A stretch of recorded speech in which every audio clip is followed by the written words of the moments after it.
Welcome back. House Speaker Kevin McCarthy meeting with Taiwanese President Tsai Ing-wen yesterday in the face of China's aggressive warnings. Watch this. I believe our bond is stronger now than at any time or point in my lifetime. The one thing I would say to China, too, at no time, I am the Speaker of the House. There's no place that China is going to tell me where I can go or who I can speak to, whether you be foe or whether you be friend. I'm not the general manager of the Houston Rockets. China responding this morning, vowing to take, quote, forceful measures in response to the serious wrongdoing of U.S.-Taiwan colluding together. Joining me right now is Arkansas Senator Tom Cotton. He is a member of the Senate Armed Services, Judiciary, Intelligence, and Joint Economic Committees. He's also author of the book, Only the Strong. Senator, thanks very much for being here this morning. Thanks for having me back, Maria. I thought that was an interesting comment from Kevin McCarthy. I'm not the general manager of the Houston Rockets, talking about how some of these sports leagues have basically gotten in bed with communist China.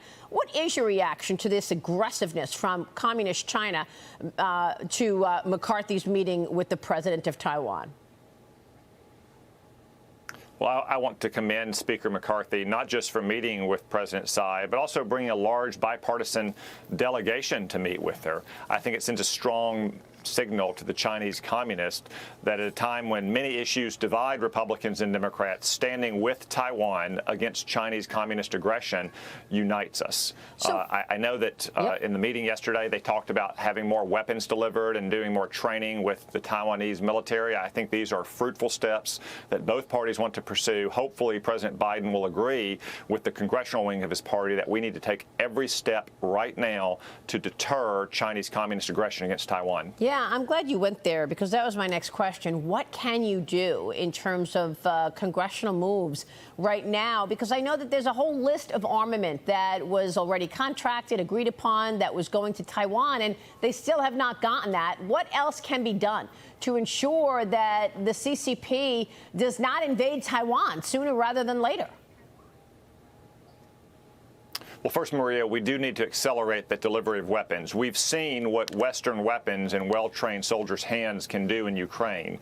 Taiwan is different, though. Although it'll be a tougher military operation for the Chinese communists to launch an amphibious assault against Taiwan, it'll also be much harder to resupply Taiwan, since the Chinese communists can put a blockade around it. That's why it's critical we supply them now. Second, we can significantly increase our training of the Taiwanese Defense Forces. We already have some programs in place, but I would suggest that we significantly expand them. Again, we've seen what happens in Ukraine after they've had 8 years of training with NATO forces since 2014, when Russia first invaded. And third, President Biden needs to forcefully oppose any Chinese aggression. There have been reports, for instance, this morning, that the communist Chinese may try to inspect ships going through the Taiwan Strait. Right. Well, I would suggest that we should immediately send U.S. Navy ships through the Taiwan Strait to make it clear that we will oppose any efforts to limit freedom of navigation on the seas or in the airs, just like we should be doing, for instance, in the Black Sea with Russia.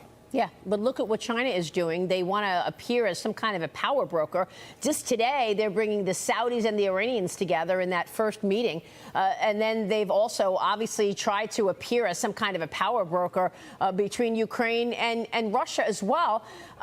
The issue of trade with the United States comes up, and I've been talking about this most favored nation status for some time. Would you be pursuing perhaps reversing China's most favored nation status? Why do they get all of these breaks in terms of trade with America?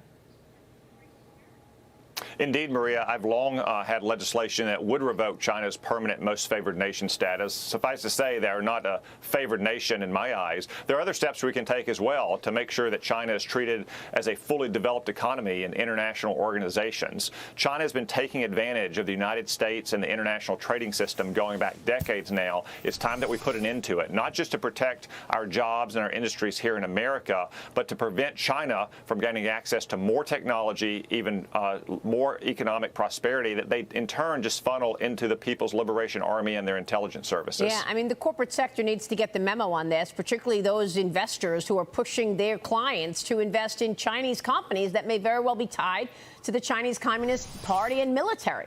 Fox News' correspondent Peter Doocy pressed the White House Secretary Karine Jean-Pierre yesterday about the intelligence captured by the Chinese spy craft that spent a week flying across the United States. Watch this exchange. Why did President Biden say about the China spy craft in February, we were able to protect sensitive sites against collection, if that's not true? I'm not going to confirm any reporting. Not reporting. The DNI said today that the U.S. does not appear to have provided critical new insights to the People's Republic of China. So is it they didn't provide any new critical insights, or they didn't get anything? I would refer you to the ODNI if you have specific questions. Senator, she's dodging the questions. Were they sending information back in real time as that surveillance balloon hovered above our military installations? Well, Maria, I think it's fair to say that balloon wasn't just joyriding all across the United States. This is an example, though, of Joe Biden's weakness towards China that just emboldened them to take more actions against the United States, Taiwan, or other friends. I can tell your viewers exactly what happened with this balloon.